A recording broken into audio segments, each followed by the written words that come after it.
What's up? What's up? Welcome to the show, everyone. Welcome to our Week 1 preview from FAM Sports New York. I'm your host, Frank Langella, joined with my co-host, Marcelio Langella.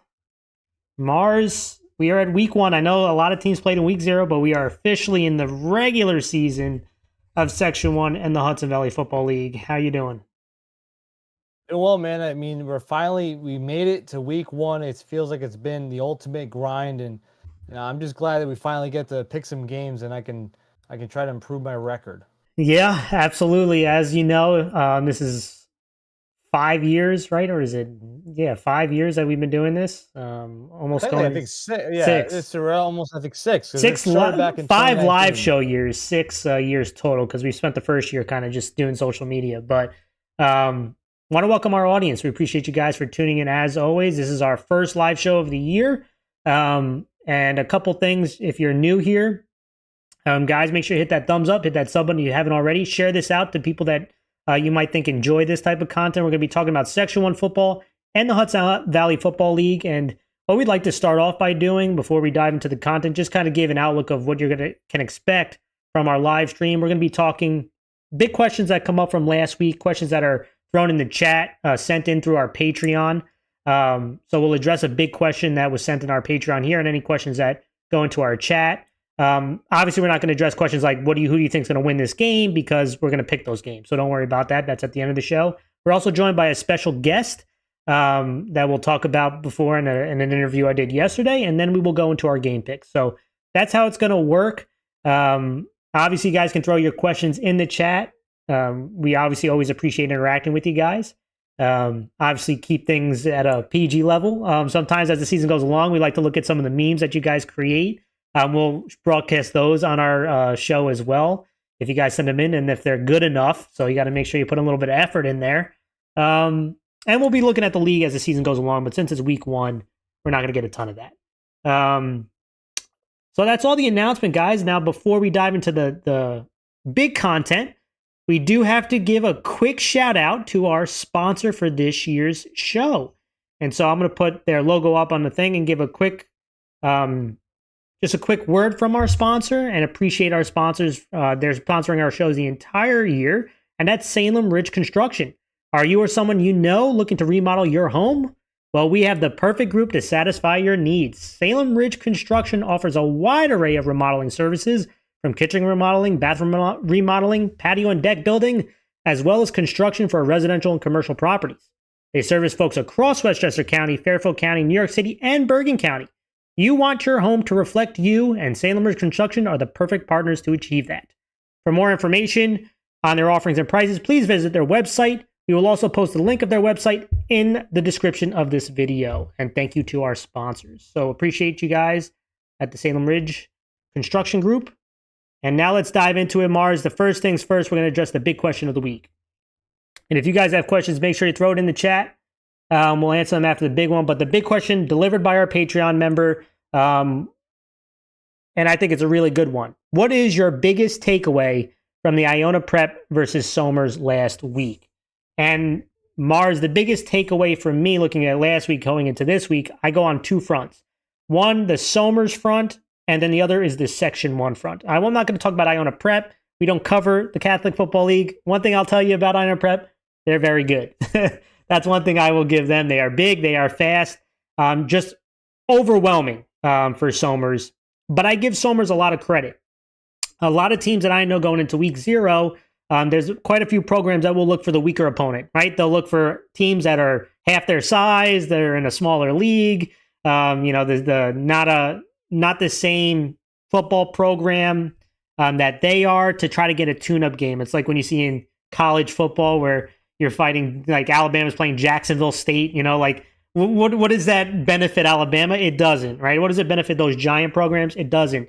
It's a tune-up game. And I respect them a lot for taking on not just a big challenge, a heavyweight challenge that I know a lot of people were anticipating was. Yes, they were overwhelmed. Yes, Iona Prep was bigger, stronger. They also have that speed. So that was a tough thing for them to overcome. But the bad news was they got overwhelmed, and there was a lot of ugly that you saw on tape. But the good, that's going to be probably the toughest opponent they face all year. So that's from the Somers side. And Mars, I'll let you kind of chime in. What are your big takeaways, and then I'll address the Section 1 side after that. Yeah, I mean, obviously, you got to give credit to Somers for taking on the challenge. I mean, that's commendable, right? Because that's a lot of people, including myself, are wondering, where does Somers land amongst Iona Prep, and especially because obviously you look at Somers being the most consistent program right now in Section 1, and the game ended the way it was. But at the end of the day, I do say that it's hard to really tell.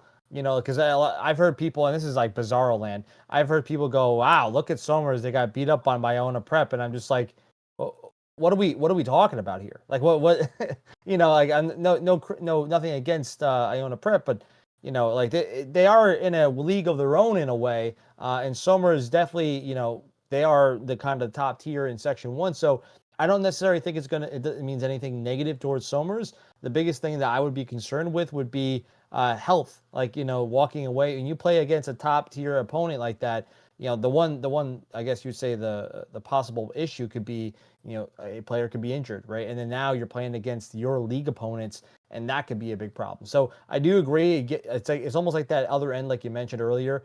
You're not playing against the playing against BMS in the opening day. You're playing against like a real opponent to really test your ability. So it has that. It gives you a good, I guess, slice of humble pie to get your guys hungry for opponent that is in your league. I guess that would be the best way to say. So yeah, I think you got to give kudos to Somers for taking on Iona Prep as an opponent. I don't necessarily think it means anything bad on their sense, but I think it is a strategy for sure.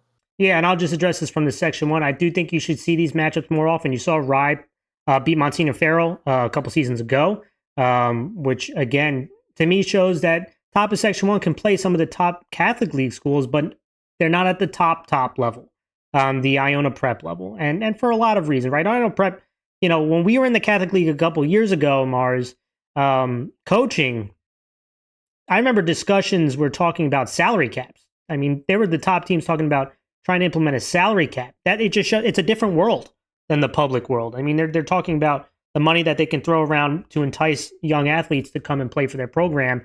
I mean, that's a wild world that you're in there on some of those tops. So I mean, it's a different thing. But I do think if Section 1 wants to continue to grow, they need to challenge themselves. They need to play top teams in other sections and other leagues. And I think Somers set a good example that showed that Section 1 is a bit of ways away from dealing with the top dogs. But they set an example as well that you should challenge yourself. And I think more Section 1 teams should be challenging top Section 9 teams, top Section 2 teams, some of these other top teams in the Catholic League, while keeping things in mind that, there are programs that they're in a different, heavyweight class. And it's for a lot of reasons. They can go out to recruit. They have a lot of resources at their disposal. And so that's kind of my big takeaway. And so I hope that answered it. But a great question, and appreciate those. And guys, if you have more questions, make sure you throw it in the chat. All right, Mars, after this, we usually like to go to any like top memes that come in, the league outlook. But again, we're in week 1. The week 0 games do not count for your, league records and stuff like that. But so we're going to skip that for this week, but that's what we would be adding at this point in the show. But now let's go into our interview. And we got joined by a special guest yesterday. I did. And one of the big games this week, we were just talking about Somers. Somers has another game this week, and it's the rematch for the Section 1 title game between Somers and Rye. And so yesterday I got the chance to speak with Rye's quarterback in Carson Boo Miller. And so I got to spend a couple minutes talking with him and also about this upcoming game. I'd like the audience to see that, and then we'll dive into our game picks. Joining the show now is Carson Boo Miller, the quarterback of the Rye Garnets. Welcome to the show, Carson. Thank you for having me. And Carson, I just want to start right off the bat, right? Boo Miller, I know that's kind of the nickname that you have. Can you share what's the story behind the nickname of Boo Miller? So it's a little funny. I wouldn't say like there's a deep purpose to it, but I was due on Halloween and my parents hadn't really come up with a nickname. So they asked my older brother, who was like 2 at the time, didn't say many words. And he says, Boo. And so the time came and they didn't have a name. So my dad just kind of put it down in the room and thought maybe change it later. And they never changed it. So it kind of just stuck. And Yeah. a lot of my brother's older friends call me it. Yeah, and you know what? That's actually a funny little nugget there. Because when I spoke to your dad, he was, call him Boo, or so that's actually really funny and really interesting. But speaking about your brother, you're the second year quarterback of Rye, and before that, I mean, you weren't the only Miller going through Rye. I don't know what they feed over at the Miller household, but they produce high-end quarterbacks. And so question I have for you is you and your brother, both very different style quarterbacks, but both leading powerful offenses. Do you guys, I mean, I have my own brother. We compete just on game picks we get at each other. Do you guys have a brotherly competition? Like at the end of the day, who's having the better Rise season at the end of the day? I wouldn't say about like comparing like seasons. I mean, he's always going to say he's got the 2023 season, but we'll see how I end up. But I mean, we've been going at it all sports. I think a good thing for my development was that my dad always put me in his grade level sports. So up until the fifth grade, I was always competing against kind of his peers. So I think that helped me. And then just like the brotherly rivalry, I mean, we were fighting until I don't know, probably high school, just like throwing haymakers at each other. So that always helps toughen you Yeah. up. And so yeah, I wouldn't say we compete as much in football, but more just like everything else in life. Yeah.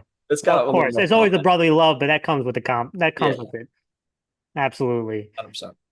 Now, talking about kind of your season last year and coming into this year, I mean, last year, there wasn't a lot of question mark, but I was wondering how would the Rye offense continue under your tutelage? And you came out like gangbusters. You led a very powerful offense. You really exploded on the scene, and you guys went all the way to the section title. Obviously, didn't finish the season the way you wanted to, losing to Somers.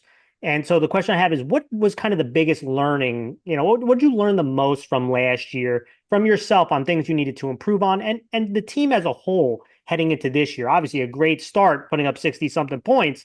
But what is some of the things that you've learned that you want to carry into this year? I would just say leadership and how to motivate a team. I was a junior captain last year, but a lot of the responsibility went to some of the big headliners like Jake and Chris, and they really rattled the team and had the conversations in the huddle as they should. But this year, I think my big role is really just motivating, getting the team behind me, and making sure that we're really giving it our all. Because I know for me, it's my last season, and sometimes as an underclassmen, you can be like, "Oh, I have next year," or "I'm not playing that much," so it doesn't matter how hard I go in practice, and maybe the games don't mean as much to them. But I'm really trying to get on everyone to make sure just that this season it matters a lot, and everyone's got to act like they're playing as if they were a senior. Absolutely. And my last two questions now lead to this upcoming game. Obviously, it's a non-league game, but whenever you hear Somers and Rye, it's extremely important. It's a great measuring stick. There's not a lot of love loss. I can understand all those things. And so, first question I have is when you watch the tape on Somers, I know they played Iona Prep, number one rated team in the state. From a defensive standpoint, when you see their defense, what is some of the biggest strengths that you see from their defense that you've had to prepare for this? Obviously, the week continues, but this week. Yeah, they got good linebackers and D line. They bring a lot of size for sure. Yeah, so I would say those parts of their defense are definitely pretty strong.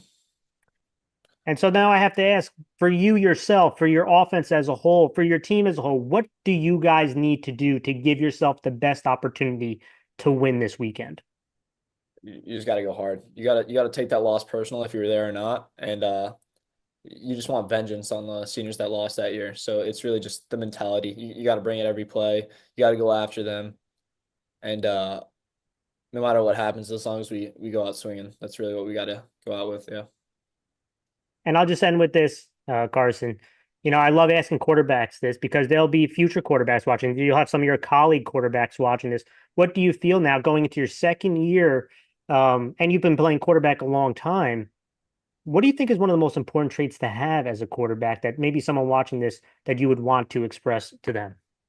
I would say you got to stay calm and collected, and you got to take the successes to heart and the failures to heart. Um, I always try to take all the blame. Bad throw, mistake on the team, we false start. You have to take accountability for everything. And the great thing about that is when you hit the home run, you get to enjoy it. But when you throw the interception, that's all on you. So a lot of it, you got to take accountability. And yeah, I would say never come at your teammates if the line's not holding up. Always try to improve something about yourself, and others will see that and try to improve something about themselves as well. I love that answer. Well, Carson, thank you so much for joining us and good luck this weekend. Thank you for having me. Well, thank you so much for Carson joining the show. And an impressive young man, Mars. Yeah, I mean, I was talking highly about him all last year. I think he used my one of my voice lines in one of their hype videos last year. I mean, yeah. I was honored. I was sounded like I was getting ready. I was like in a promo for the season or something. So hey, he was fantastic last year, and the expectation is that he can just continue doing that this year. And a big matchup this week, right? So now let's get to the main event. I know that everyone's been watching, and obviously, guys, you guys can put any questions in the chat, even though we'll answer it when we can. But we're going to dive into the game picks, and that's what everyone's looking for. And we're going to switch around week to week. So this week we're going to start at AA, go all the way down to the Hudson Valley Football League. Next week we're going to start at the Hudson Valley Football League and go all the way up to AA. All right, so let's dive into it, Mars. First game on the list.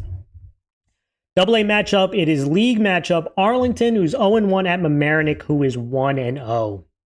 And when you look, Arlington lost a tough one last week, 32-0 at Shaker, while Mamaroneck won 27-8 versus Truman last week. And when I look at these two teams, Mars, it's two teams coming off very different highs, right? Arlington is trying to rebound. Offensively, they had 4 first downs last game. It was a struggle to move the ball. Quarterback Rancor is obviously super important to them as a dual threat guy. They have to be able to run the football is to me a really important part of them winning football games, Mars. They averaged 2.4 yards per carry last week. And it wasn't just that. They couldn't get into a momentum because defensively, it was tough to get off the field. They gave up 27 first downs. When I look at Mamaroneck, quarterback Kelly was really impressive to me. 7-10, super efficient, a couple rushing touchdowns, and they were able to run the ball with a couple different guys. If they could protect the football, Mars, I really like the way Mamaroneck's defense got after it. They had a shutout until late in the fourth quarter, had a pick 6, a pump block for a touchdown. Brian Walker was all over the place, including a couple sacks. I'm going to go with Mamaroneck to win this game. They are at home. Their defense was very impressive. I know Arlington, I think, will play much better than they did against Shaker last week, but I still love the way Mamaroneck's defense and that defensive line and guys like Dierico and Prevost and Barrios in that front seven really got after it. Mars, who do you got? Yeah, I think Arlington definitely had one of the, tougher showings, mainly because, like you said before, the defense really was struggling. And when your defense starts to struggle and it feels like, the pressure is put on the offense, that's where you have guys like Rancourt that really just have to, you have a tough showing like that. It's a lot of pressure being mounted on you, right? And I feel like Mamaroneck felt like they were hitting strides last week, and everything was going well their way. They were really, really efficient.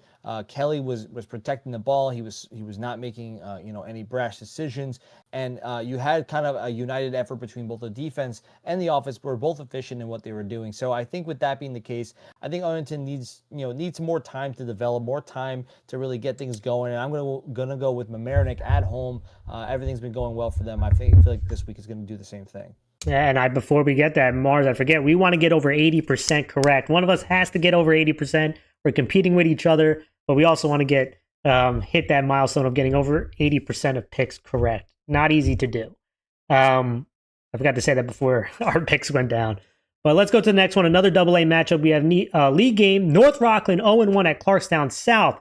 That is 0-1. North Rockland lost a tough, close game 22-14 versus Curtis. Had a chance to actually come back. They had the ball in the fourth quarter, but came up short. Clarkstown South lost 21-17 at Lakeland. They ended up getting down early, 14-3 for a while. Then they clawed their way back, took the lead, and then blew the lead towards the end of the game. So both these teams in tough, heartbreaking loss. And when I look at this, with Clarkstown South, we know about the quarterback situation, right? They had to have a backup quarterback in there. About the tough situation that program is in, but they really had to rely on their running game. And Van Etten was tremendous. Mars had 247 yards rushing. He had to carry a big load for obvious reasons, 35 carries. But they have to be able to generate some more pass plays, especially against North Rockland, who struggled covering people. There was a lot of blown coverages North Rockland had. Defensively, they also gave up a lot of big pass plays. So I'm interested to see which team is going to generate more pass plays. I'm going to go with the veteran quarterback, Perini. He had 2 passing touchdowns, no turnovers last week, also 50-plus yards rushing. I feel like he faced a lot of pressure, and I thought he handled it relatively well. Couple that with Norman running the ball and Prisco making plays in the pass game. He can also run the ball. If they can protect the football, this defense forced a couple turnovers, just shoring up some of the blown coverages. It looked like they were still getting used to coverages because there were some guys running wide open. I think North Rockland's going to rebound. They're going to win on the road in this one at Clarkstown South. I'm going North Rockland. I feel like these early weeks, the biggest thing to think about is how efficient is a team going to be, especially at the beginning of the year. There's no more triples anymore. Maybe some schools do it behind the scenes.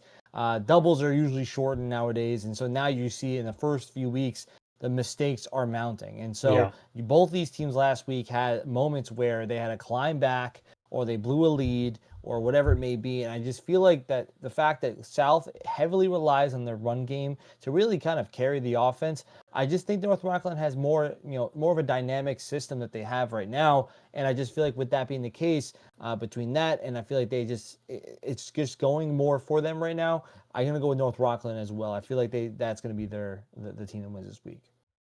Yeah, let's go to the next one. Another AA League matchup. John Jay East Fishkill 1-0 at Suffern, who's 0-1. John Jay East Fishkill won 41-8 versus Pine Bush last week. Suffern lost 48-24 versus Minnesink Valley. And again, looking at this game, let me just start with Suffern side, Mars. I thought quarterback Orlando, I thought he was pretty impressive. Our new quarterback stepping in had I think 4 total touchdowns attributed to him, 3 passing the ball. And you can see they have some weapons in Fernandez, Cromwell running the ball.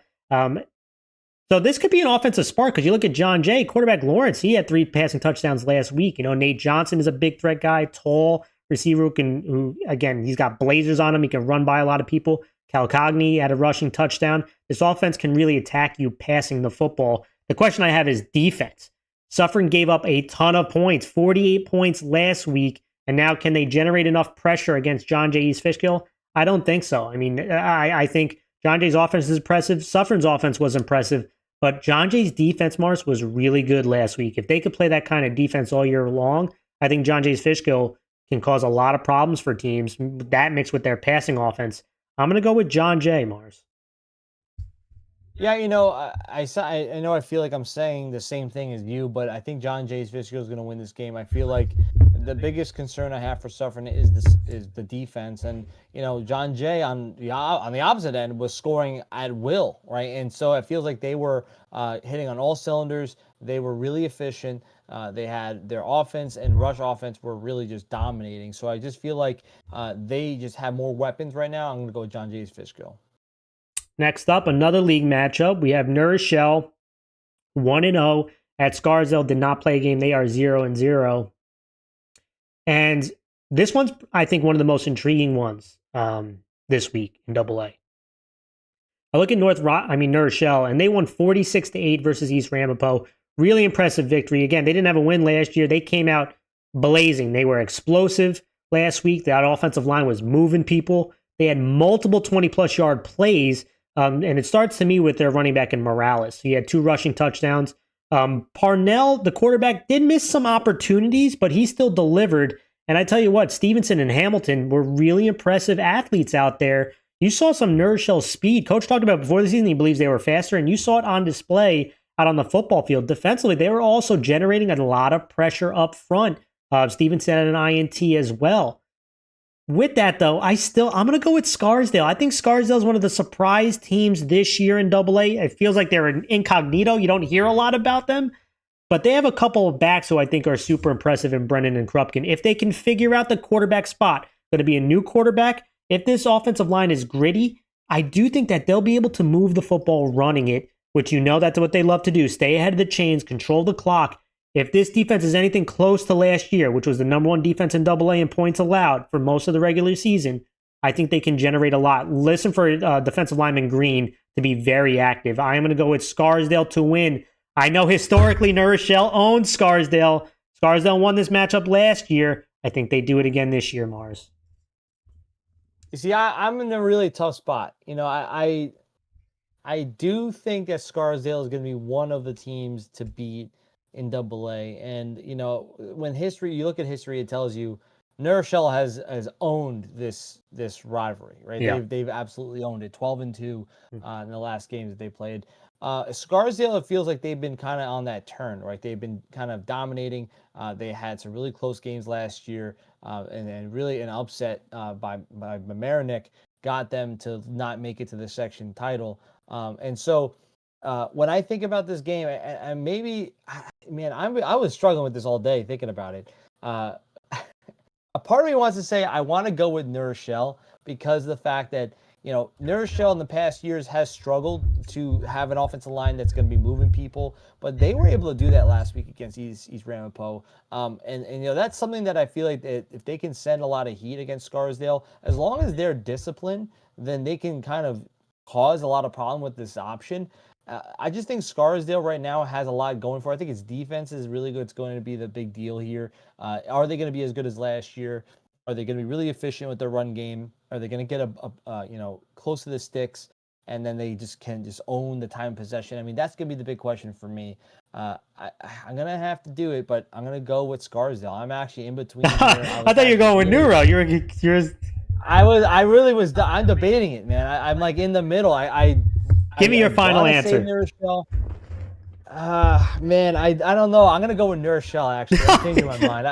I'm winning this round because you know what? I'm thinking the long game on picks. If I miss on this first game, then I can make up on others. I'm gonna go with New Rochelle. I'm changing my mind. Big flip flopper, yeah. I'm flip-flopping. New Rochelle is going to be my pick. I think they're going to stick with history. I think that this year especially, they have something to prove in Double A. They have to try to say, hey, we're going to be moving people around. We have some skill. Right, we're back at it again. Let's see what happens in this rivalry. If I'm wrong, then at least you can say, hey, I was debating in between. All right, let's go to the next one. This one's a non-league matchup. We have White Plains, who's 1-0, at Washingtonville, who's also 1-0. And White Plains won 39-0 versus Poughkeepsie in Coach Martin's first win. So congratulations, Coach. And Washingtonville won 26-13 versus Valley Central. Now, we don't really cover Washingtonville, but, trying to look at what I can find up about them. Listen, the defense, I think, was really strong for them last week. They forced a couple INTs. But I did notice that they did give up some rush yards. They gave up about 4 yards per carry, which is not terrible. But I do think that's something that White Plains can target. I mean, Mars, offensively, White Plains rushed for 260 yards last week. It was led by their quarterback in Pierre, who had 3 total touchdowns, 1 passing, 2 rushing. He had about 100 yards. And Eddie Ryan, another guy, just came onto the scene, 136 yards rushing. If White Plains can limit the turnovers, Mars, I think this offense can find some success against Washingtonville, who I thought, again, forced some turnovers, but there are some opportunities to run against them. Can White Plains take advantage of that? They have to limit the turnovers. I think they do. I'm going to go with White Plains to win this one. Yeah, I'm also going to agree. I think White Plains, the offense, even last year, they were scoring a lot of points. The big concern that I have is whether or not this defense will be consistent. I mean, granted, last week against Poughkeepsie, they utterly dominated. But at the same time, once you start stepping up the talent you're playing against, the question is going to be whether or not this defense will hold up. And if they do, I do think White Plains can make some noise, mainly because their offensive efficiency, the offensive capabilities they have is sky's the limit, right? But it's like you said, it's about whether or not they have the ability to not have turnovers, to not make those mistakes, which then gives other teams a chance to score points too. So I'm going to go White Plains, but it really will depend on whether or not the defense steps up. Another Double-A matchup, we have Ossining, who's 0-0, at Yonkers Brave, who's 1-0. Ossining did not have a game, obviously. Yonkers Brave won 26-0 at Cardinal Spellman. And when, again, I look at this, I'm going to go with Ossining. Listen, Yonkers Brave, they have the speed. They can hit those chunk plays. They're led up front by Marsham, big boy that can move bodies up front. The question I have is, can they stop the run? They did it very well last week, but Ossining has that duo threat of Ramirez and Ibarra. If they can shore up some things on the offensive line, which they're bringing some veterans back, I do think that they can establish a run game. The question I have for Ossining is defensively. They have to replace 8 starters, Mars, which does concern me some on this defense. Can they play similar to the level last year? I think Ossining has enough offensively. He's going to have to carry things early. They'll run the ball. They'll win this game. Yeah, I think I'm also going to go with Austin. I feel like they have like a downhill run scheme. They have the ability to kind of pound the rock. Obviously, they didn't have a game last week, so we can't really see the full scope of what they have available. But I do agree, if they can have a kind of a collection of guys that are consistent in running the ball, but it will depend on the offensive line and whether they can push people. Because like you said, you all have to replace people. Like your 8 starters, you have to replace. I mean, that's a lot. That's a lot for any team. So, I'm wondering if Austin's going to be able to pull off, but I think they will. I think I'm going to go with Austin. Let's go to the next game. It's Mount Vernon 0-1 at Yonkers Forest 1-0. This is a league matchup. Mount Vernon lost a close game, 36-28 at Kennedy. Yonkers Forest won 24-6 versus Port Richmond. This one was a tough one for me to pick, Mars. I mean, Mount Vernon shows that they can move the ball. They have the quarterback in white. They have speed to hit the big plays and some big boys up front, which matches up with Yonkers Forest. But I am going to go with Yonkers Forest here. I thought defensively they played pretty well. If they can prevent the big play, it's going to be extremely important. Their young quarterback stepped up easily. Myers, Arishi, they can make some big plays against this Mount Vernon defense, but can they handle up front?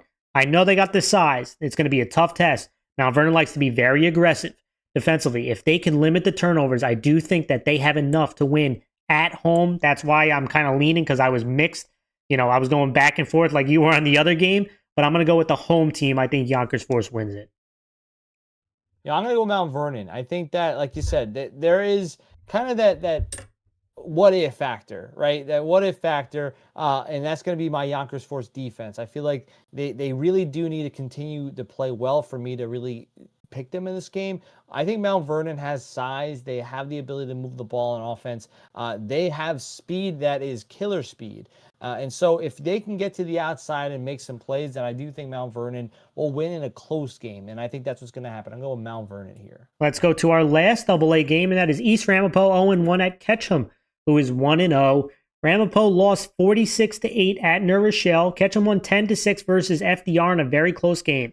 This one was another hard one for me to pick, because I do think East Ramapo is going to play a much better game this time around. Offensively, last week they really struggled. They had 3 interceptions, gave up a ton of pressure to their quarterback. They're up against another tough front in Ketchum who can get after it. So to me, I am going to go with Ketchum. This one was a back and forth for me as well, but I really like the way that they ran the ball. They run for over 180 yards last week, mixed with a couple different guys in Riley, Fetters, Biber, who was another tough defensive player for them. But they only gave up 1 touchdown. So if they can run the ball and they could play the tough defense that they played last week, only giving up 1 touchdown, I think Ketchum's going to have enough in this one and gives East Ramapo some trouble. I'm going to go with Ketchum. Yeah, I'm also going to go with Ketchum. I just think that East Ramapo had made a lot of mistakes last week. 3 interceptions.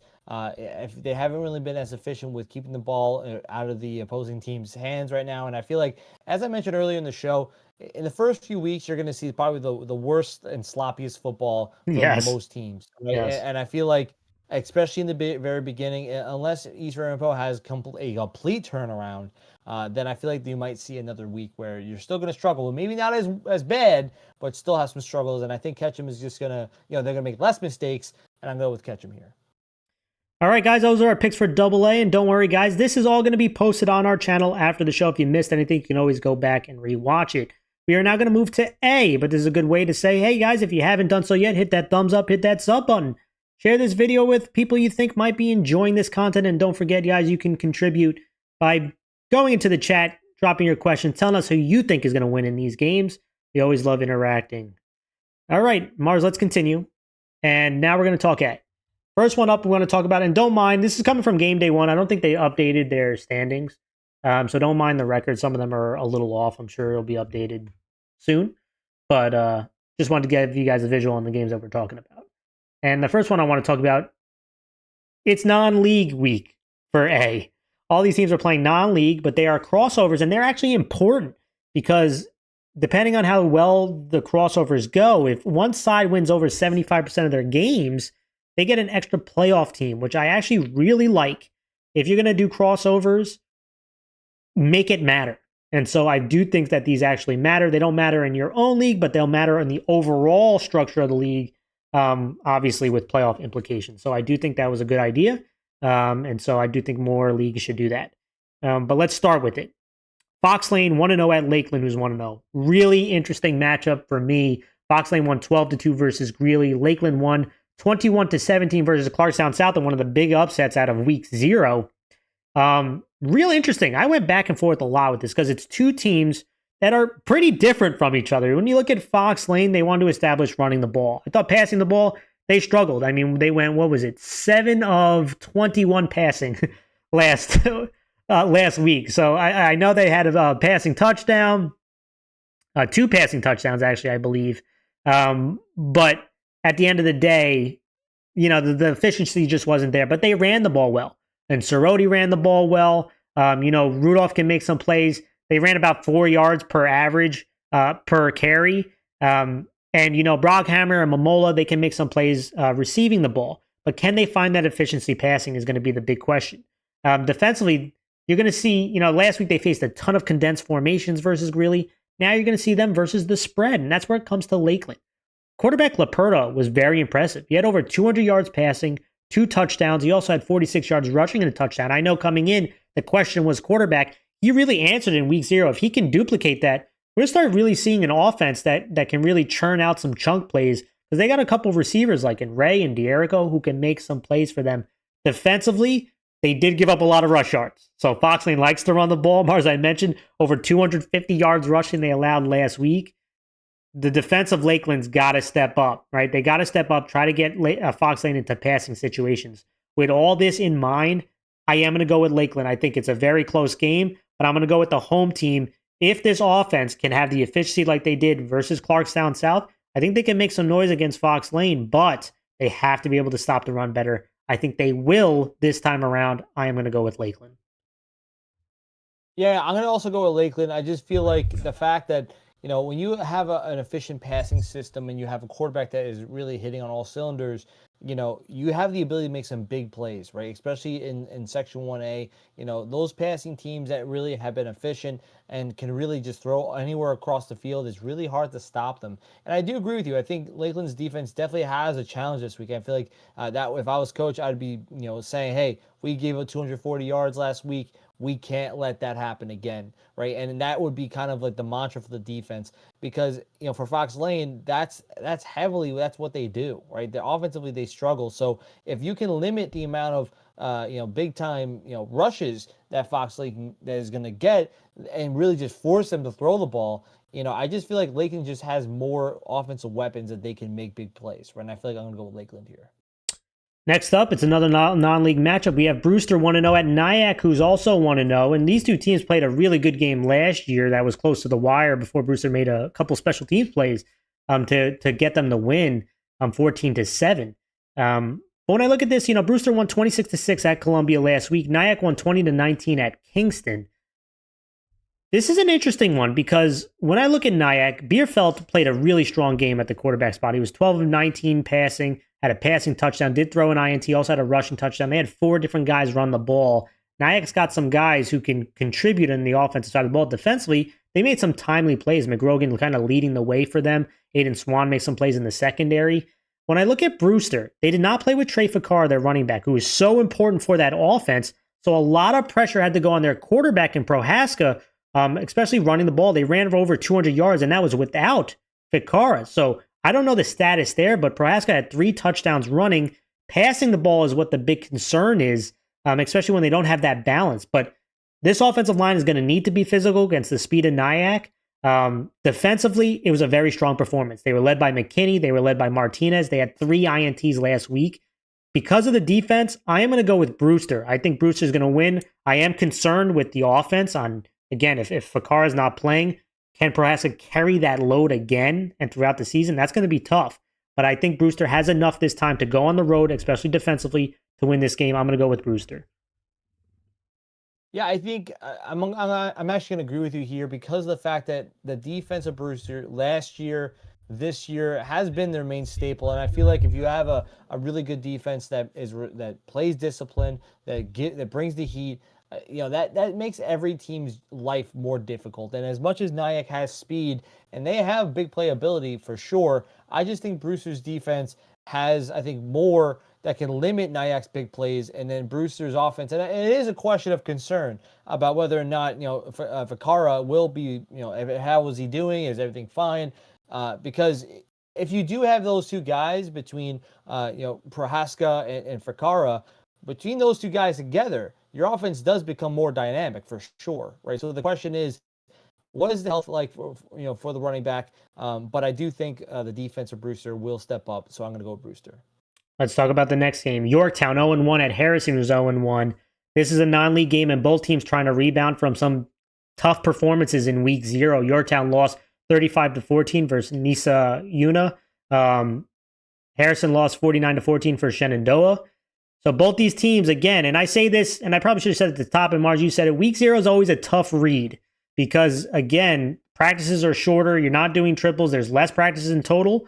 You're going into a week 0 game, which used to be, there really wasn't a lot of week 0 games being played. It was a scrimmage, right? So that's where you're kind of working out some kinks leading into this week. So there's always a lot of tough reads, but there's some also hard lessons that you can take away as well. And both these lessons was defensively, they were both not great watching on tape. I'm not going to lie. They gave up, Yorktown gave up a lot of big pass plays. They lost the contain quite a bit. And Harrison, they gave up over 400 yards, Mars, 200 yards plus passing and running. And it felt like at times blown coverages, and they struggled to generate pressure and cover, plays out of the backfield. So both these defense had a lot to shore up, and it's coming from two programs that play strong defense. So it was a tough go for the defense on both sides. Offensively, when I looked at both these offenses, on Harrison, they got Badner and Marisi and even Krupe. I thought they missed some opportunities in the passing game. Same thing with Yorktown. Yorktown have a young quarterback in Comey. They're trying to give some quick passes. I know to make their young quarterback feel comfortable. 15-22 is no slouch, right, when you look at the stat. But they didn't generate a ton of chunk plays. So there's a lot of quick stuff. Trying to get Galante the ball. He was a little bit banged up as well. So interested to see this, but I do think Yorktown has to utilize their running backs. That's what Harrison struggled to defend last week. You got to test them this week and try to get a receiver outside of Galante. They're going to put their best cover guy on there or get him moving around to try to get them on Harrison's other corners who were struggling to defend the pass last week. I think they do that. I am going to go with Yorktown to win this one. I don't think it's going to be a blowout like both these teams struggled with last time. I think it's going to be a much closer game, but I do think Yorktown goes on the road and does enough to win this game. This was definitely one of the closer games for me, mainly because I think, like you said, both these teams lost in giving a lot. Defense struggled, right? That was kind of the big thing, and especially with these programs, that defense has been a consistency. And so, I was struggling for this for a long time, just like I did for the New Rochelle game. But I'm going to go with Harrison. I think they're the home team. They're going to have a little bit of advantage. As I mentioned earlier, this is sloppy football in the first few weeks. But I do think Harrison is coached well when it comes to their defense. And yes, you gave up 400 yards, 200 in run combined.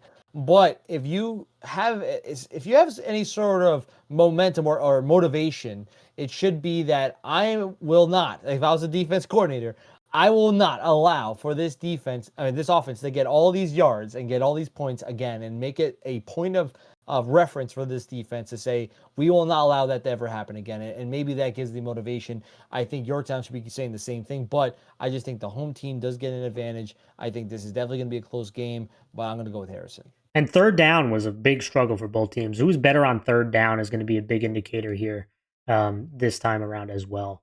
Let's go to the next game, and it is Eastchester 0-1 at Carmel, who's 0-0. Another non-league game.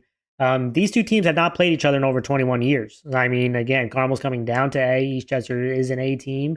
But when you look at Eastchester, Carmel didn't have a game, but Eastchester lost 21-20 versus Ballston Spa. They were up 20-6 at the end of the third quarter. It was a tale of two halves. I know that they were saying on social media, but to me, the fourth quarter was what a real struggle for Eastchester was.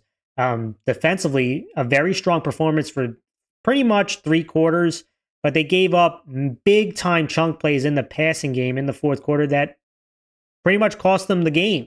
And so that was a pretty big disappointment. But, Burbridge, Martucci, Laparino, they led the way last week, and they're going to have to generate some pressure this week against Carmel. Carmel has a young quarterback. They have a new running back. They're going to have to, defenses cannot blow the coverages like they did last week. They got to make it where Carmel's efficient with these new guys, need to nickel and dime their way, convert on third down. They can't give up the easy ones like they did in the fourth quarter last week. And that's going to be a big thing offensively. They also have to be better efficiently passing the ball. It was another struggle. They ran the ball well, but passing the ball was another struggle. I know that was a point of emphasis for Eastchester. And for Carmel, a ton of questions, right? A new quarterback, new running back. Can they establish the line of scrimmage? I do think they have some muscle. They have some size up there, led by King Mercer. And they can take some shots on this Eastchester defense. See if they have shirt up in the secondary. Defensively, it's about stopping that run. Get Eastchester in that pass attack. Carmel is home. This was a hard one for me to pick, but I do think there's going to be some adjustments that have to get done. I mean, Carmel didn't play last week. I think Eastchester goes on the road and wins this one. It's going to be, I know, a surprise to some people, but there's a lot of there's a ton of starters that had to be replaced at Carmel. I think it needs a little bit of time to adjust. They will get better as the season goes along, but I think Eastchester is going to be a little bit more ready this time around. I'm going with Eastchester. You're going into Carmel. You have the Carmel crazies going nuts. Yep. They're gonna turn their back on you when they do the intro for your team. All this stuff is gonna happen. And now Carmel's stepping into the A league itself. And so I think Eastchester has, they have a lot of talent. Burbridge is definitely extremely talented. There's a lot of guys on this Eastchester offense and defense that can do a lot of damage. I think Carmel is in a spot where there's people that hype them up that they're going to win the whole thing because they're Carmel automatically. And there's a lot of people also that are realistic and say, it's a bunch of people have to be replaced. You're stepping into a new realm. It may not be as easy when you walk in. But one thing I will say is clear. I think that Carmel has something to prove, and I think the kids know that. I think that the guys know that there is something to prove. And I think that sentiment that a lot of people are looking down upon them is going to drive them. Even if they have a whole bunch of new kids, I think they have a lot of size. That King Mercer is obviously a big-time player. And I think that he's going to have to really step up big time, both on offense and really just kind of push really this offensive line forward, right? So I think I'm going to go with Carmel. They're the home team. The Carmel Crazy is going to go nuts. I don't know how close the game's going to be. I think it's going to be a close game in my opinion. But could I be wrong? I could be, right? But I think Carmel at home, it's going to be tough to play there. I'm going to go with Carmel. Let's talk about the next one. We have Clarkstown North 1-0 at Mayapack, who is 1-0. And Clarkstown North won 35-0 versus Waldwick. Mayapack won 13-0 versus Queensberry. And looking at this game, listen, Mayapack has a lot of size up front, with their offensive line and running the ball with Maskell. That is kind of their that's their arsenal to me. And I know that they'll take some big shots down the field with their quarterback. But to me, the bread and butter is them running the football behind an offensive line that is going to be one of the biggest in the league, and they're going to have a size advantage in this one.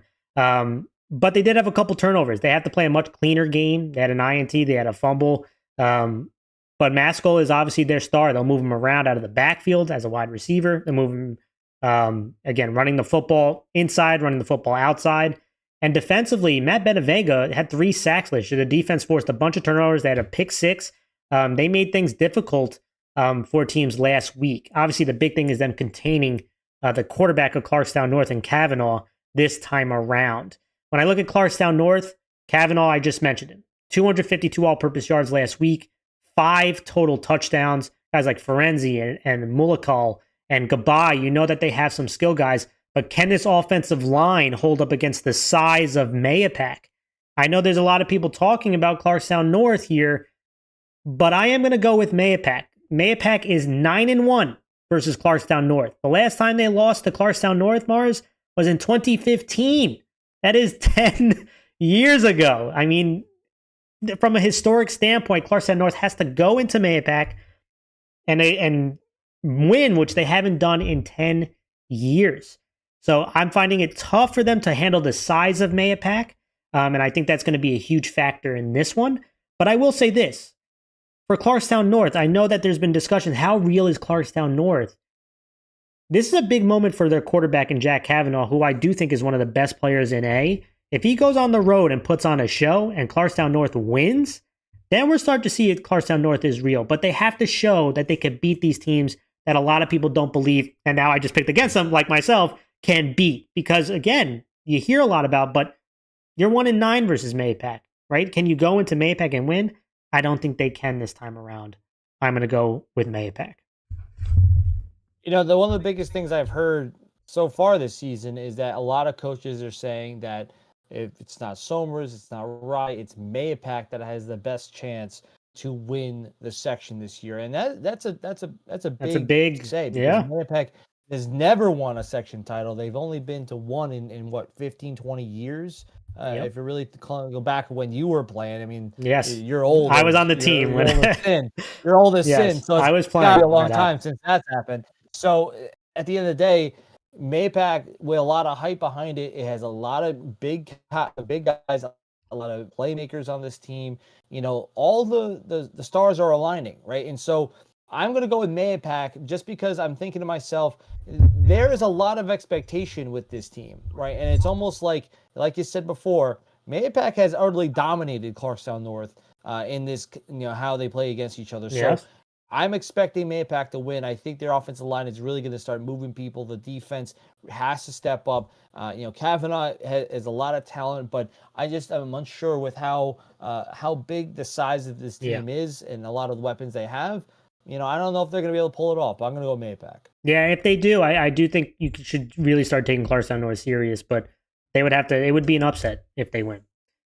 And let's go to, in my opinion, the game of the week this week, and that is the other non-league matchup, the final one in A. Somers 0-1 at Rye, who is 1-0. This is a rematch of the Section 1 title game, and because this is this week's game of the week, we'll do a little bit of film at the end. But let's talk about this game overall. When you look at Somers, they lost 37-7 versus Iona Prep Bars, and Rye won 63 to 20 versus Middletown. They were up 49-7. And when I look at these two teams, first starting with Somers, I know the tape was ugly. Like when you went on the tape, they were overwhelmed, but they never stopped fighting and trying to grind their way against a big and fast Iona Prep team. And offensively, Palazzolo didn't look right. He looked a little bit off, like he was dealing with something. And obviously, he is so important to that offense. But there were some good things to take away, and I think things you're going to see coming into this week.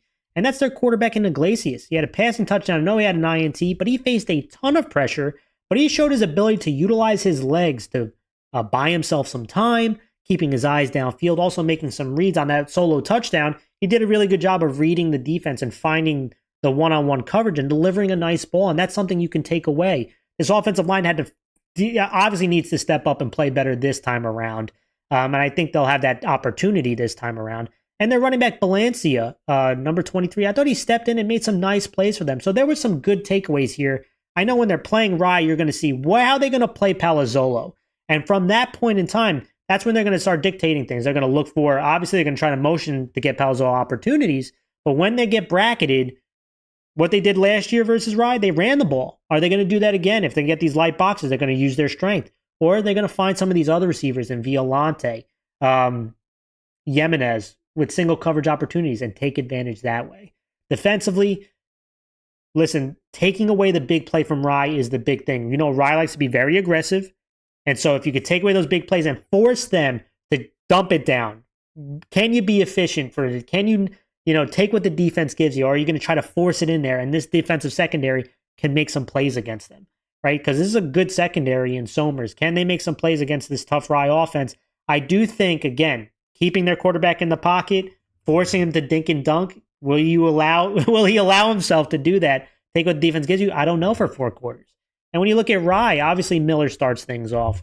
232 passing yards last week, 3 touchdowns, had a rushing touchdown, had a ton of weapons outside of him. Shoemaker is big and fast. Sebastian Lewis made some big plays for them last week.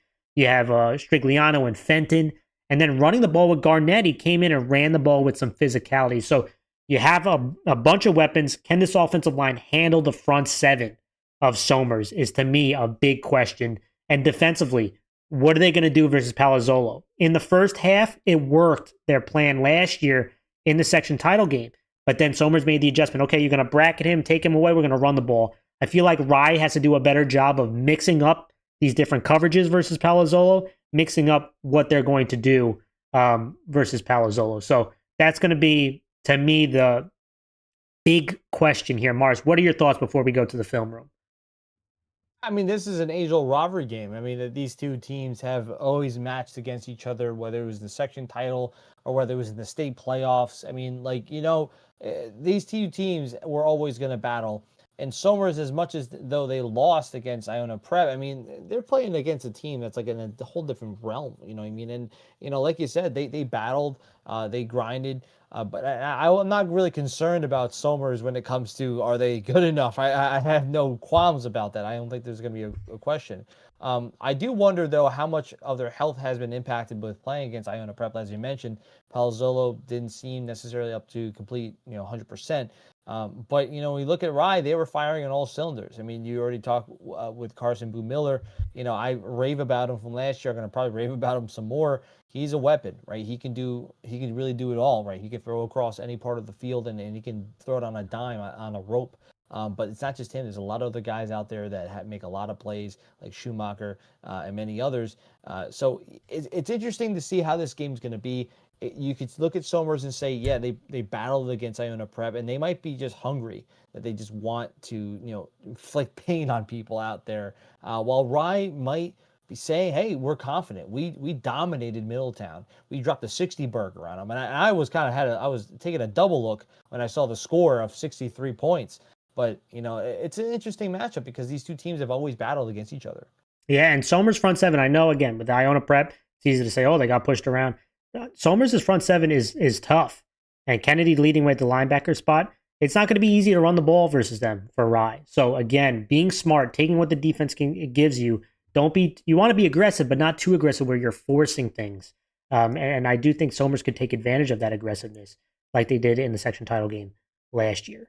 But with that, before we pick the game, I do want to do a little bit of film review. If you're new here, guys, and when we have our game of the week, I like to throw a little bit of film on and talk about some things that stand out to me and what you can possibly anticipate coming into this week. And I'm going to be looking at the quarterbacks. I mentioned both of them, and Iglesias for Somers, Miller for Rye. And I'll talk a little bit about them and some important things that I saw from last week that you can see incorporated into this week. All right, let's see. Can you guys see my screen? Yep. All right, perfect. First things up, let's start with Somers. And I know everyone wants to jump off the Somers bandwagon because they got beat up by Iona Prep, but I would hold the horse here because I saw some impressive things, especially with their quarterback in Iglesias. And you could see they got 3 receivers to the defense's right, a single receiver to the defense's left. And I'm going to start here, and I love what I saw with Iglesias is using his feet to buy himself some time and, again, throwing off platform. You saw that against Iona Prep, and I imagine you're going to see that more this time around as well. And I mentioned the 3 receivers at the top. You see right there, there's 4 defenders, 3 defensive backs, and this kind of carry hangover linebacker right here. Safety's in the middle of the field. As this play gets going, you can see this guy right here. This is Palazzolo. Obviously, when he's around, all defenses are going to keep an eye on him. Right? And you can see they got 4 defenders in this area because Palazzolo's here. They have to go 4-on-3. Even this safety, look at him take a step in this direction already. Because, again, there's so much pressure. When he's on one side of the field, there's going to be a lot of pressure there. And that's where he's looking, right? Obviously, Iglesias is looking there. He's going to be the number 1 read. He sees that the defense plays this pretty good. Here's the route combination right here. Maybe he could have forced it right here, but this defender does a pretty good job of taking that away. So the first read is gone, right? You want to see Palazzolo's there. The first read is gone. Okay, now I got to buy. Defense does a good job, takes away these routes. Now here comes the pressure. You can see a defensive lineman breaking through. This is what I really like about Iglesias. He can buy time with his feet, but he keeps his eyes down the field. Here he is coming right here. I got to buy some time. Look at him scramble, keeping his eyes down the field. He doesn't just bow his head. So now he's got his eyes up and he sees, hey, we got a one-on-one right here at the bottom. If I can do an accurate throw, look at him floater right there. Nice play by Valencia, and now moving the chains. I know this might not seem, but this is a nice chunk play right here and an important rep to show that Iglesias is buying some time when his first read's not there, keeping his eyes down the field, and delivering a nice football. Let's just show another example. Here we go right here. 3 receivers to the offense's left, a single receiver to the offense's right, and this single receiver is Palazzolo. He puts, again, so much pressure. Even when he's not getting the ball, he takes a lot of attention from a defense, like you saw in the last rep. And what I like from Iglesias is being able to read this. Here he is right here. You got a corner right in his face. You have a safety cheating over to the side. They're trying to bracket this young man. And because he's being bracketed, it opens up one-on-one opportunities, not just, again, passing the ball. You can also run the ball. And that's what Rye did in the Somers did in the section title game last year versus Rye. Right? Because you got the numbers. You got your 5 linemen here, your quarterback who can run the ball, your running back who can run the ball. Now it's 7, and you're going up against another either 6 or 7 man box. So everyone's accounted for. But let's just focus in on the passing game. These 3 receivers to their left. As the play develops, he's looking to his right initially, sees that the bracket, they're double teaming him. But now they do this crossing pattern, and you're going to see one-on-one opportunities. So Iglesias gets his eyes off his first read, now gets to the second, and he sees this safety jumping this inside route. So now it's opening up at this outside route, one-on-one. If I could deliver an accurate football, we have an opportunity to make a big play. There he is right there, and look at this pretty ball. Boom. Delivers it right on the money for the touchdown.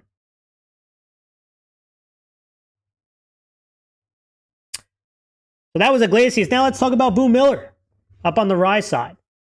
And I know this first rep might not seem like a big one, but I thought one of the things that Boo Miller, I love his aggressiveness. I love his ability to attack down the field, utilize his legs. But what I saw last week on one of these reps, which I'm showing you right now, is his patience, taking what the defense gives you.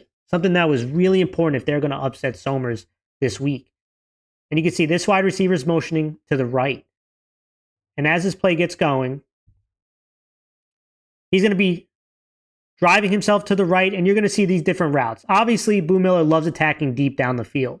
Though his first read is looking at Shoemaker on the outside here. But you can see corners leveraging. He's getting some deep leverage here. The safety, he's got some deep leverage over here getting towards the outside. They're trying to take away these deep routes. Right? And banking that Miller, he's going to force it here. Right? Look at the safety. He's got good leverage here. Now maybe I could throw this out. No, look at the corner. He's driving on this. Sometimes at times, Miller would be overly aggressive and try to force it here, which could lead to turnovers. But look at this guy out here. There's no one within 10 yards of him. I know it's not the prettiest play, but it's the most efficient one. Throw it to him. Let him make a play. Move those chains. Keep the momentum going. And so you see Miller doesn't take the bait. Checks it right down. Let his playmakers make some play. Look at him drive that, get that first down, and the chains keep moving. A play of patience is going to be super important against a very aggressive Somers defense, begging you to force the ball. Let's go to the last rep.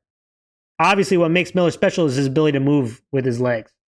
Buy time. Keep his eyes downfield as well, similar to Iglesias. They have 3 receivers to the right, 1 receiver to the left. They're going to try a double move here. See if the corner bites. It doesn't work. He gives a shoulder. Corner has really good leverage on the outside here. Now we got to attack down here. All right, so first read is gone. Problem is, you're going to see some pressure coming here. So now Miller is going to buy some time. He's a very good athlete. Let him get to the outside right here. But what I love about some of these Rye receivers is they know when you're playing with Miller, the scramble drill is going to be super important. Find some open space here. And you can see, watch these receivers fight to find some open space. Run towards the quarterback. There's Shoemaker running across the field, and watch this throw. Boom, right on the dot. Great synergy between the wide receiver and quarterback. Again, this matchup is going to be 2 big-time quarterbacks going at it, Mars. So, Mars, I'll let you pick since I talked a lot. Who do you got winning and why? Yeah, this is definitely a tough one for me. And I feel like, I was kind of in between both for a while. I'm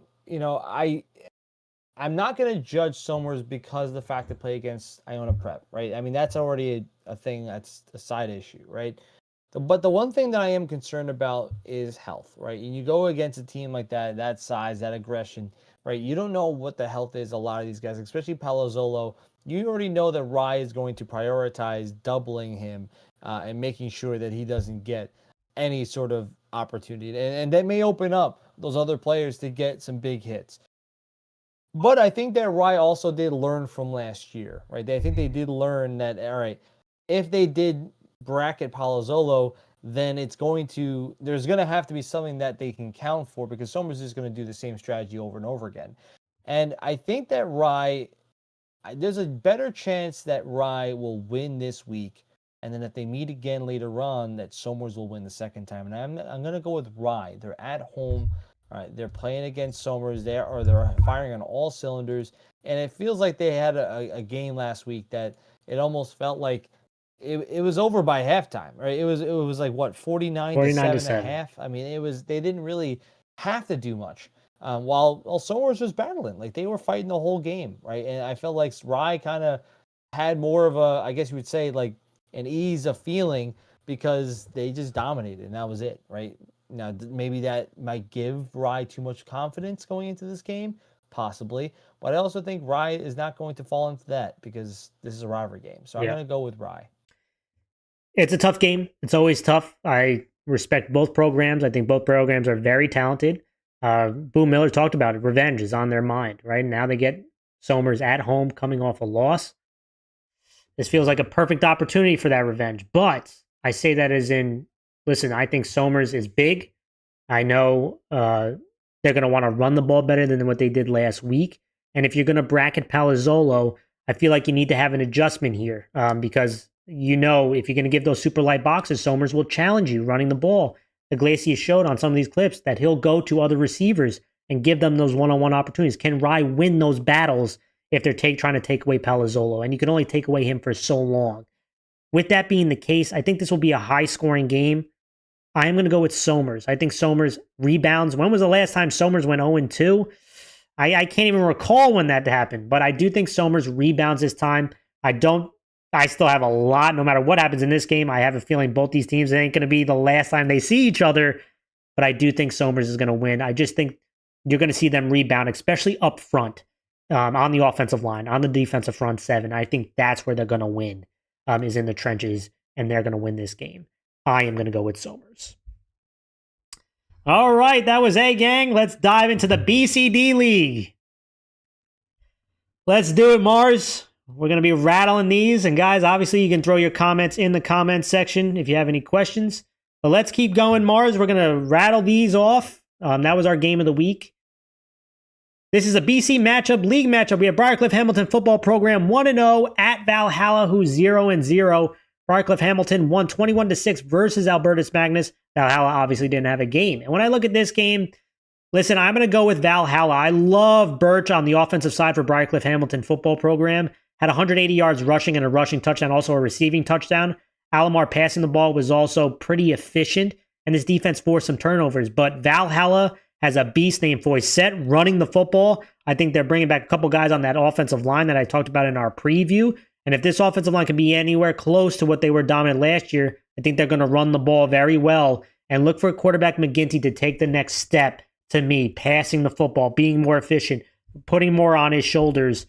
This defense, if they can slow down Birch, they're not going to shut him out because he's dynamic, but slow him down for someone else to make plays. I think they do. I'm going with Valhalla. Yeah, I'm also going to go Valhalla. I feel like this offensive line is really what's going to set the stage for this game. They can be a dominant offensive line in Section 1. They are moving people, and they have a really powerful run game that allows for really Valhalla to control this game's time and possession. I'm going to go Valhalla here. All right, Mars, let's talk about the next game. We have BC matchup Pleasantville 0-0 at Dobbs Ferry, who's 0-0. These two teams have not played each other in over 21 years. Mars, you're not going to pick the game, but talk to me about this game. What are some things to look out for? Yeah, I mean, this is definitely one of the interesting games because you have Dobbs Ferry that has always been a powerhouse in C, and then Pleasantville, obviously, for many years has been a powerhouse in B, and now you're having both of these scenarios where, it's going to be a battle. I feel like it really, when you look at Dobbs Ferry, it's about playing discipline, following your reads, and if you're playing against their offense, and I feel like the defense of Pleasantville has always been consistent. The Hogs up front have been able to push people. The question is going to be whether or not the young guys on this team really do drive this going forward. Because yes, the leaders, the veterans, are going to play major roles in this game for Pleasantville, but it's really going to have to be the young guys that really step up and really strengthen the front on the offense and defensive line. And for Dobbs Ferry, from what I've heard and what I've seen, the secondary can be deadly. So the question is going to be whether or not this becomes a passing game or not, or if it's going to be more in the run game, right? Because I feel like if Pleasantville goes to the pass, it might be tough because Dobbs Ferry, that's one of their strengths in defense. So it's going to be interesting, right? I'm wondering to see what's going to happen here. Yeah, and when I look at this one, listen, I'll just say this. Dobbs Ferry's got playmakers. I really like their quarterback in Kearns, who to me is a spark plug. If he gets outside the pocket, can cause a lot of damage, but they have their fullback in O'Connor and some of the guys on the outside in Mole and Savage who can make some big plays for them offensively. So, but can they hold up front? Right? They're not a very big offensive line going up against Pleasantville, who's a bigger school and got some bigger guys up front. So Ken Pleasantville's defensive front seven, aggressive defense, cause a lot of penetration and negative plays, putting Dobbs Ferry in passing situations where then now Pleasantville can take advantage of that. I do think offensively, I know Pleasantville's going to be trying to pass the ball more. They have their quarterback returning in Rizzi. Has to be very smart with the football because that secondary, like you mentioned, for Dobbs Ferry is strong. Can they run the ball? This is going to be really important for this offensive line at Hudzinski. Can they run the ball with physicality, control the clock, and play some strong run defense? If they can do that, and I think they will, I think Pleasantville's going to win this. I'm going to go with Pleasantville.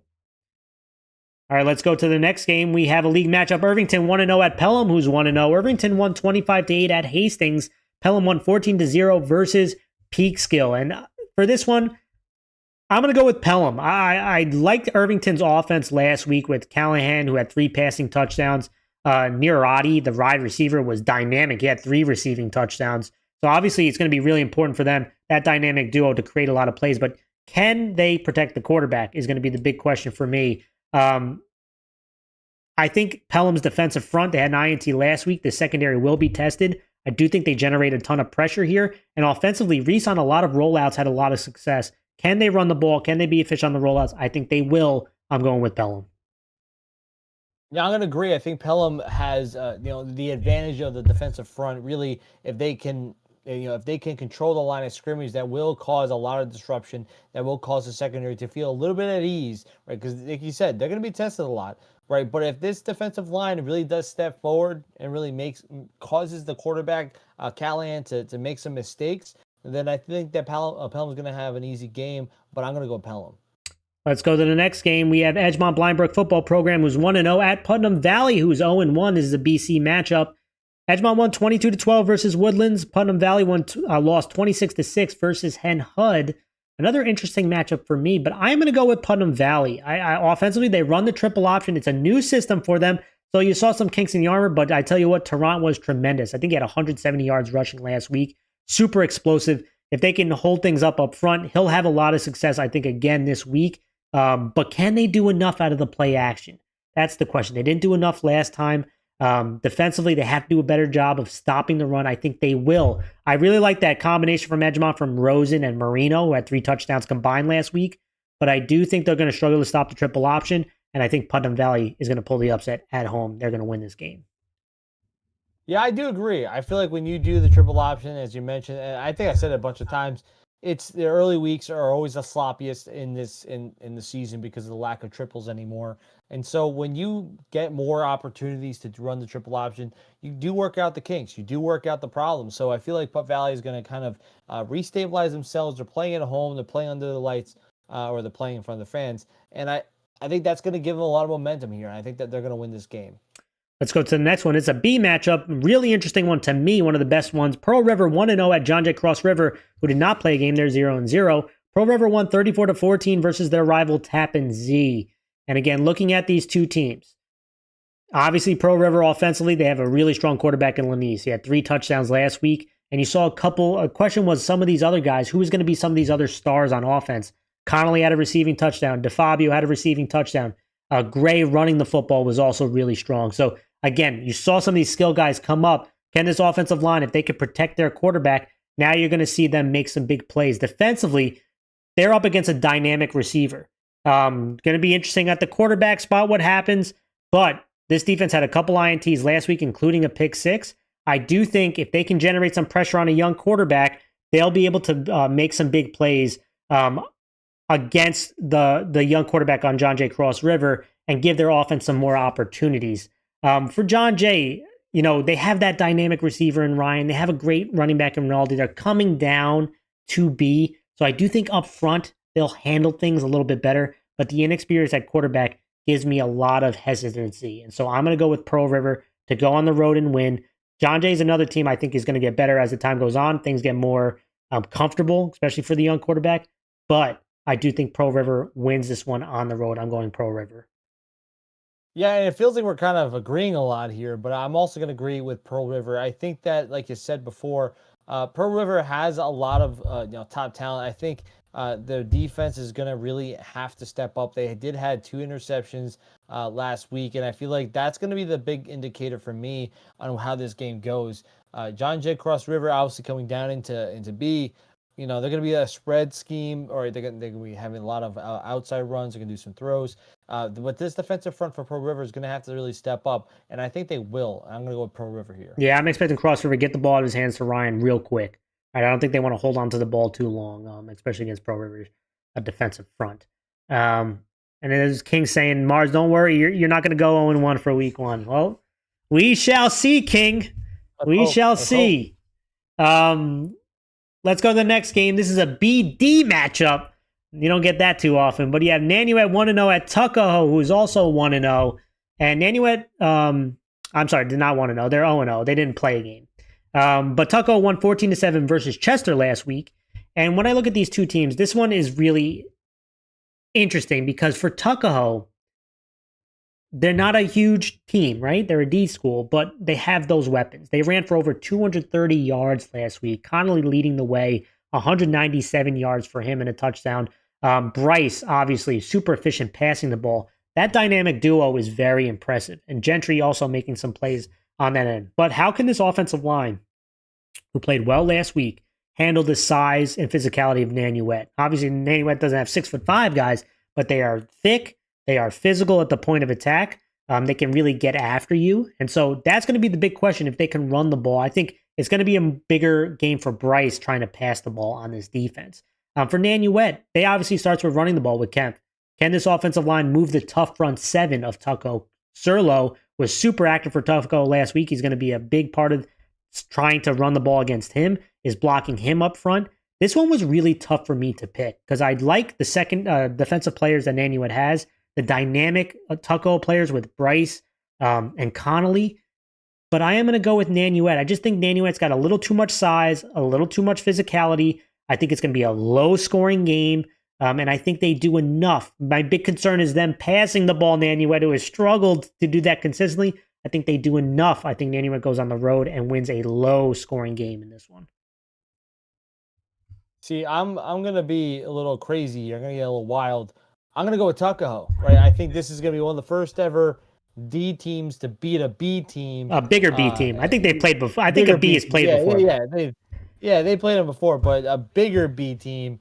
I just think the fact that Tuckahoe has a lot of they have a lot of ability. And I think for the most part, I think Nanuet will be bigger, but I do think Tuckahoe's front seven is sizable. They can match up with Nanuet. And I feel like as long as Tuckahoe is efficient with the ball and they can attack the edge, they can get to the outside, they will get some big chunk plays, right? And I feel like that's going to be something that will help them kind of gain some momentum in this game.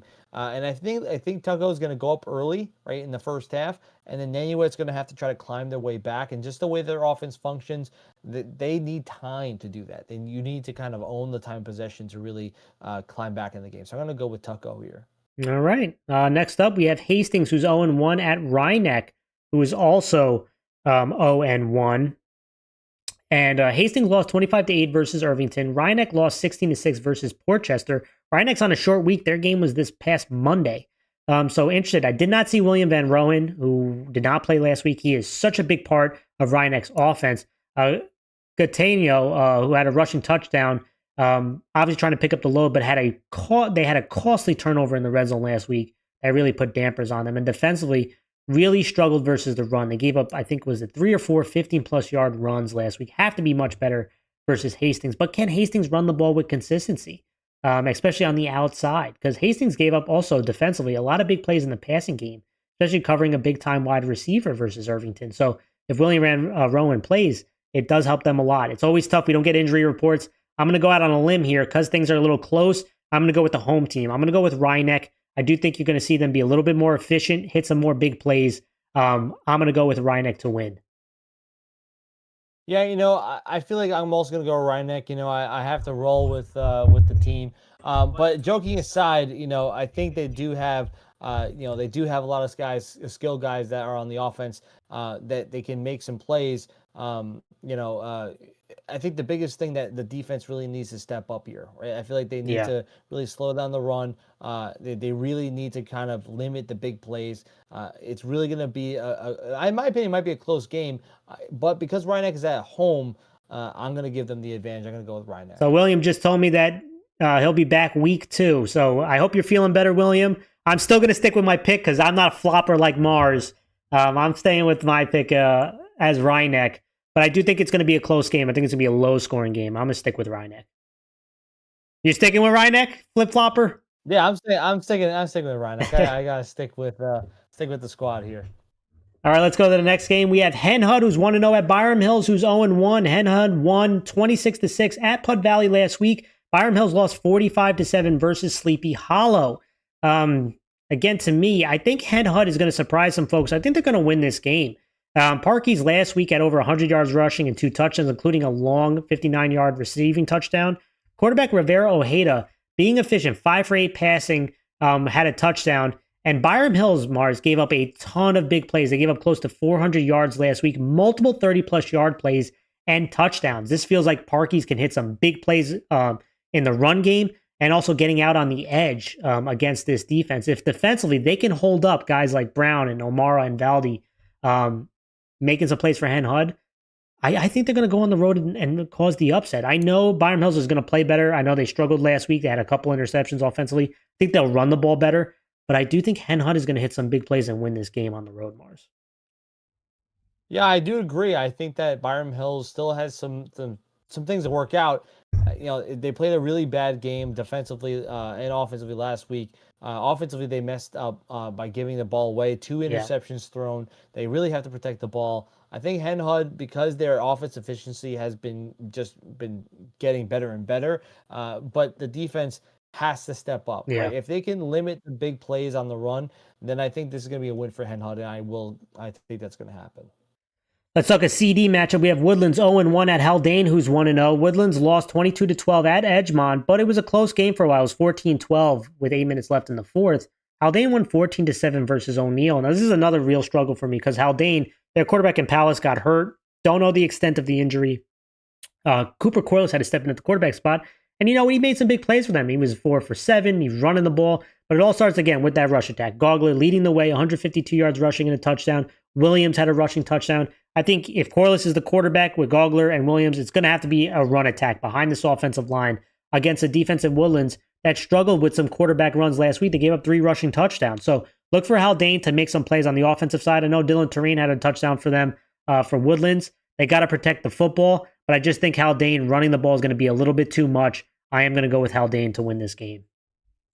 I agree. I think Haldane efficiency, their offense is going to be crisp. But I do think at the same time, as long as they can, get on that edge and they can really get their playmakers in space, that's really what's going to set the stage for this game. Woodlands, like you mentioned earlier, struggled against the QB runs, right? And it kind of, it kind of doesn't really fit well in this case because Haldane has a lot of weapons that can run the ball. I'm going to go with Haldane.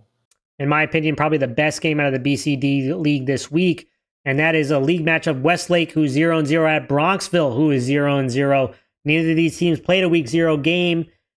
Mars, this one's very intriguing to me. Offensively, when you look at Westlake, obviously it's about their speed. They do return a couple offensive linemen. That's going to be obviously super important. They got to be able to handle the size of the front 7 of Bronxville. But they bring back their top 3 rushers, DeNapoli, Hud, Pippo. It's obviously going to be running the football, especially with a young quarterback stepping in, an inexperienced quarterback stepping in who's going to face, I think, a lot of pressure if they have to get into passing situations. Defensively is the same thing. A ton of group of speed there. If they could stop the run, keep everything, again, trying to create some negative plays. Get Bronxville in some 2nd and 3rd and longs and allow their secondary and their speed to take advantage of that. But if they're allowing Bronxville to get into these 2nd and shorts or 2nd and mediums, 3rd and shorts, it's going to be a long day out there on the football field. And that's when I'm looking at Bronxville. Formato running the football behind the sides of the offensive line, bringing in their tight end in Moore, who's a big, reliable target, practically another added offensive lineman.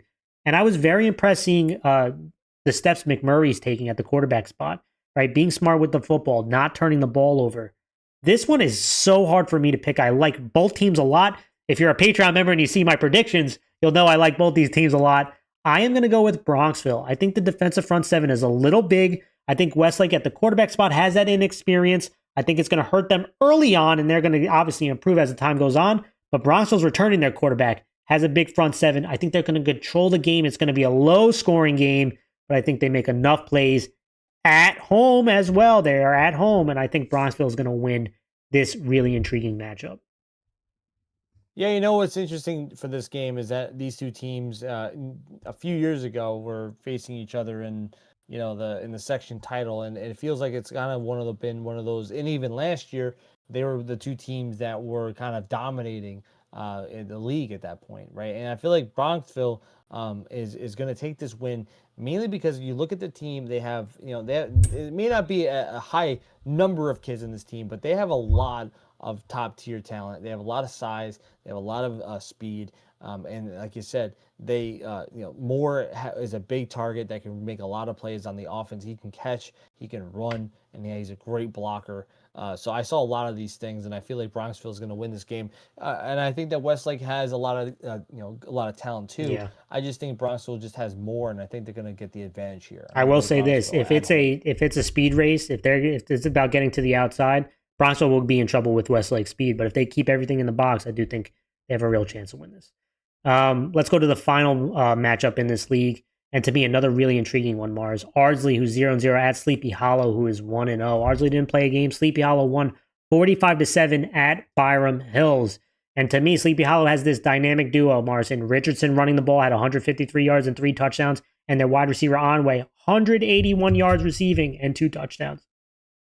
This dynamic duo, big plays. If they get into the second level, they are very difficult to stop. But this defense was tough against the run last week for Sleepy Hollow. So they can play that kind of defense. Sleepy Hollow can be a very intriguing team heading into this year, Mars.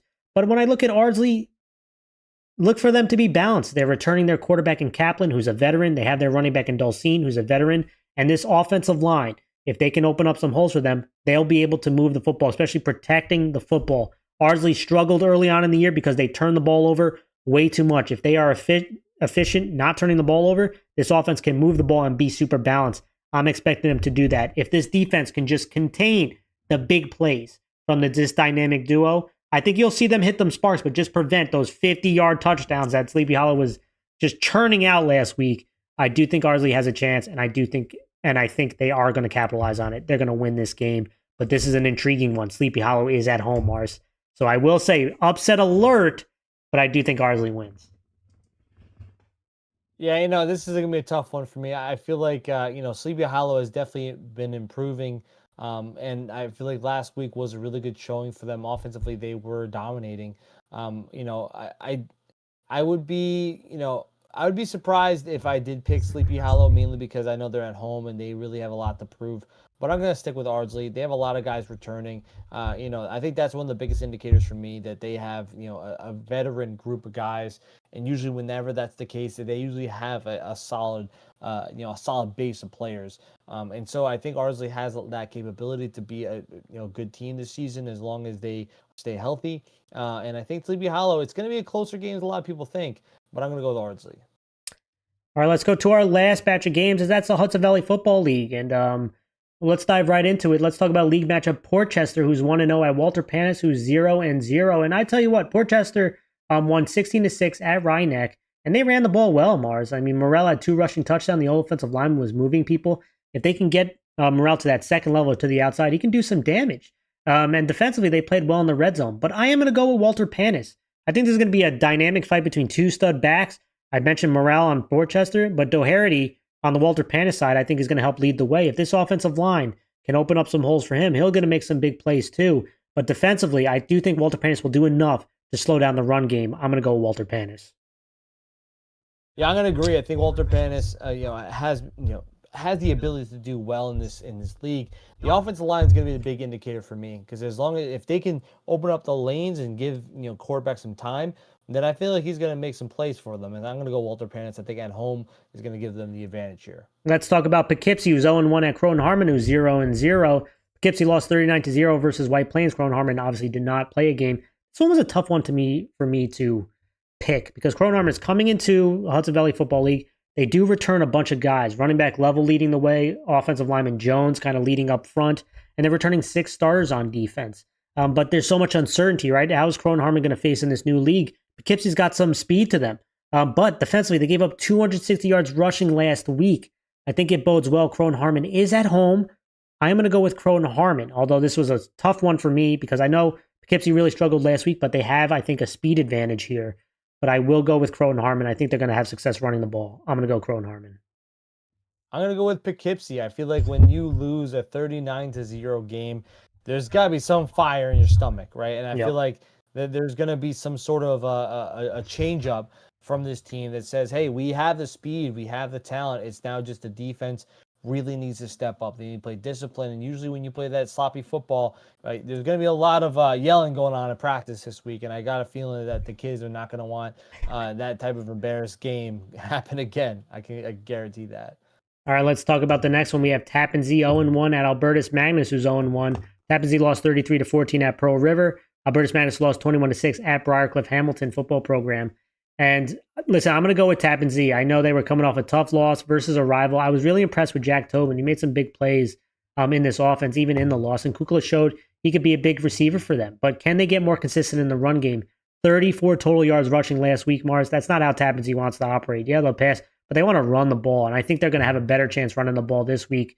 Albertus Magnus struggled stopping the run. They gave up over 200 yards last week running the football against that defense. So to me, I think Tappan Zee goes on the road. I think they rebound. They're going to win this game.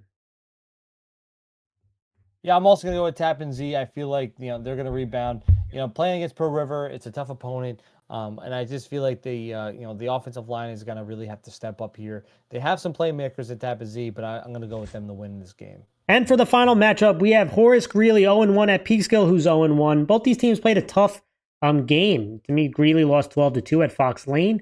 I think they were up 2-0 at halftime, remember watching. And Peekskill lost 14-0 at Pelham, but they were grinding with Pelham. This one's interesting to me. I mean, both teams, I do think, have to get back to running the ball more efficiently. Peekskill likes to run the ball. Turnovers absolutely killed their drives. And when you look at Greeley, Weinstein, had 70 yards rushing. Card had 40 yards rushing, but they struggled in the red zone. Getting stopped in the red zone was a big issue for them. I do think they're going to have a better time, but they have to be able to handle that Peekskill pressure defense. They like to blitz a bunch of guys. If they can, again, not blow coverages up front and condense the formation. It's hard to blitz when it's in condensed formations. And that's what Greeley, I think, is going to thrive on. I think they're going to run the ball well. I know Peekskill is tough, and defensively they can really get after you. But I think Greeley controls the game here, and I think they win this game. Yeah, I'm going to agree. I'm going to go with Greeley. I think it's going to be really dependent on the upfront. Both offensive and defensive lines really going to have to play big here because Peekskill is looking to try to run the ball, and they're going to try to say, hey, if we limit the turnovers, then we have a chance.